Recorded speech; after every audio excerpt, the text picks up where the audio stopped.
കോഴിക്ക് ഞാൻ എന്ത് കൊടുക്കും? ഇതാണ് എൻ്റെ കോഴിത്തീറ്റ. ഇതിനകത്ത് അടിയിൽ ഫുഡ് വേസ്റ്റ് ഉണ്ട്. ഇതെല്ലാം നമ്മൾ ഇന്നലെ ഉപയോഗിച്ച പഴത്തിൻ്റെ തൊലികളാണ്. അപ്പോൾ ഈ പഴത്തിൽ വെക്കാനായിട്ട് ഇങ്ങനെ ഒരു പാത്രമാണ്, ഒരു കുഴിവുള്ള പാത്രം. അപ്പോൾ ഈ പാത്രത്തിന് നമ്മൾ ഇങ്ങനെ വെച്ചിരിക്കുക, എന്നിട്ട് ഇങ്ങനെ അടച്ച്.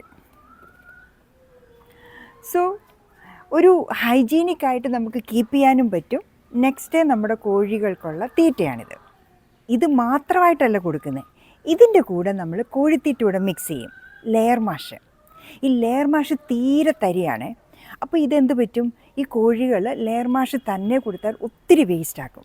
പക്ഷേ ഇങ്ങനെ ട്രൈ ചെയ്ത് നോക്കിയേ, ഒട്ടും വേസ്റ്റ് വരില്ല. കാരണം ഈ ഫുഡ് വേസ്റ്റും പിന്നെ നമ്മുടെ പഴത്തൊലി, ഇത് രണ്ടിനും ഒരു ചെറുതായിട്ട് നനവുണ്ട്. ഈ ലെയർ മാഷ് കയറി ഇതിലേക്ക് അങ്ങ് സ്റ്റിക്ക് ചെയ്യും.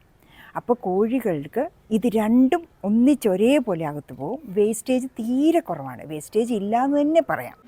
ഇപ്പം നോക്കിയേ, ഈ ലെയർ മാഷ് എല്ലാം നമ്മുടെ വെജിറ്റബിൾസിൻ്റെ കൂടെ അങ്ങ് മിക്സ്ഡായി. അപ്പോൾ ആ തരികൾ മുഴുവനും മാറിക്കിട്ടി. ഇനി കോഴികൾക്കിത് വേസ്റ്റാക്കാനും പറ്റൂല. ഇവരാരും തിരിഞ്ഞ് നിൽക്കുന്നില്ല, ഇവർ ഫുഡിന് വേണ്ടി തന്നെ നിൽക്കുക കേട്ടോ. എൻ്റെ കോഴികൾ വെജിറ്റബിൾ കഴിക്കില്ല എന്ന് പറഞ്ഞവർക്കാണ് ഇത് കാണേണ്ടത്. ദേ, നമ്മൾ കൊടുത്ത വെജിറ്റബിൾ മിക്സ് അവർ കാര്യമായിട്ട് കഴിക്കുന്നത് കണ്ടോ. ആരും തല തിരിഞ്ഞ് നിൽക്കുന്നില്ല, ഫുള്ള് കഴിക്കുക.